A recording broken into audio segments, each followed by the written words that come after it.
Hey guys, so this is Fred from Hilltop Acres Homestead. I've had a lot of people ask me why I'm calling this a chicken tractor instead of a mobile chicken coop. A lot of you already know this, but I've had a lot of my friends and peers ask me why I'm calling it that. So, for one, it's a chicken tractor because it can be moved every day. So, what it is you feed chickens in here, you water the chickens in here, and then you move it every day. So this right over here, let me bring you in closer.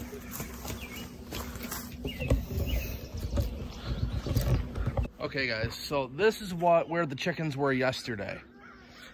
And this over here is where they'll be tomorrow. You can definitely see where the chickens were, that they ate everything out of it and they left a lot of nutrients behind. They spread their manure evenly across the area, which will grow the grass in better the next time it grows in. And when once we get these chickens out to pasture, we'll have fresh green pasture for the other animals almost every day. So the whole idea of it being called a tractor is what it does is it tills up the land, and when you move it, you can do a variety of things. You can either hoe it up and plant a garden, or you can just let grass grow back where it was, or seed down fresh grass and have it in a nutrient dense area. So guys, we're gonna take a quick look and see how the chickens are doing.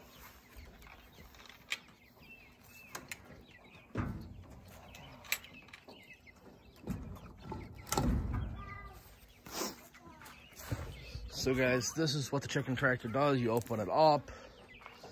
By the way guys, if any of you guys have chickens and you're wondering, hands down I recommend that you guys make one of these waters. I'll be making another one this week and I'll show you guys a video on how I make it. Currently we're using a round feeder. Eventually when we turn this into the meat chicken tractor, I'm going to run a feeder from front to back, and it's just going to be a trough style feeder. But these chickens were moved on to this earlier today. You can see they've done a great job filling it up. By morning, they'll be ready to be moved onto a fresh piece of grass. Okay guys, so that's how the chickens are doing. And now I'm gonna show you guys what my wife talked me into getting. So we kind of have them outside today because we had to get the smoker out of the garage, and where we did have them, made it kind of difficult to do. So we brought these animals outside. And I was kind of opposed to getting them in the first place, but when my wife told me that she wanted them, and those of you that know my wife know she's really not a poultry type person at all, I couldn't tell her no. So we have 6 ducks. They seem to be loving being outside, and they're doing very well. No, I think we don't really know much about ducks, but I think these guys are getting ready to start getting their regular feathers and getting rid of their downy feathers. And at that point, we'll be kicking them outside. These guys we got primarily for tick control, so they're going to be outside wandering around the property, helping control the ticks, because we have a big field behind our house, and the ticks come in when that isn't getting mowed off regularly.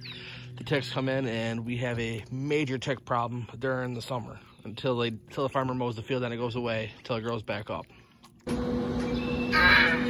right, honey, tell them what you're doing.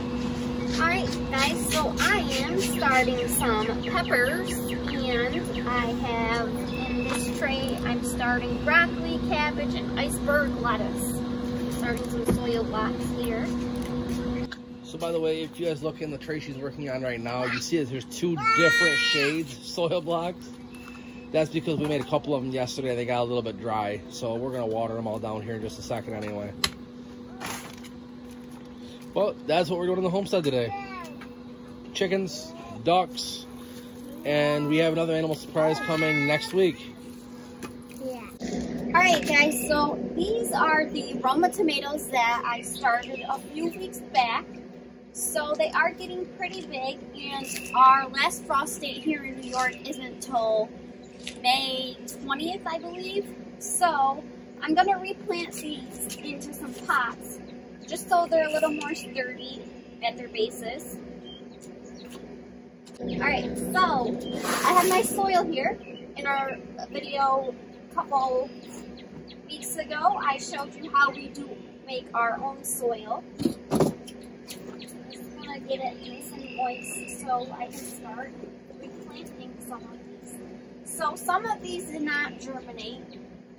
So I'm going to take out the ones that did germinate, and then we're going to reuse the soil.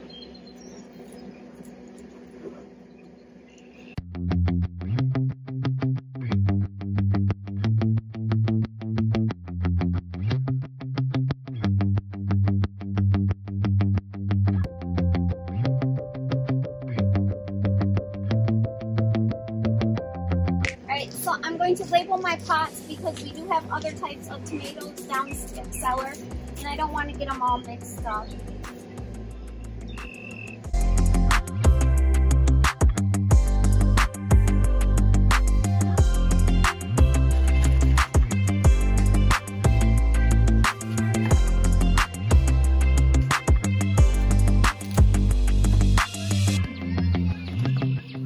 So we are just placing the soil blocks in the bottom. We don't have any mix in the bottom of the pots yet. We're just going to place them in there and then put the starting mix on top of these plants.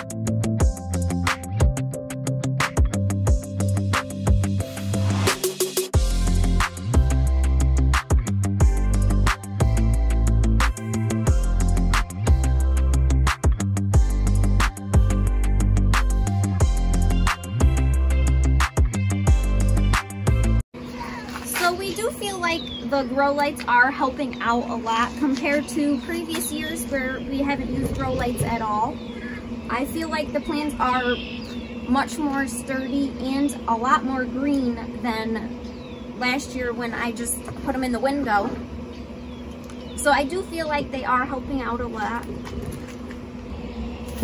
So thanks for watching, guys. I hope you enjoyed our video. Make sure you subscribe to our channel and like this video.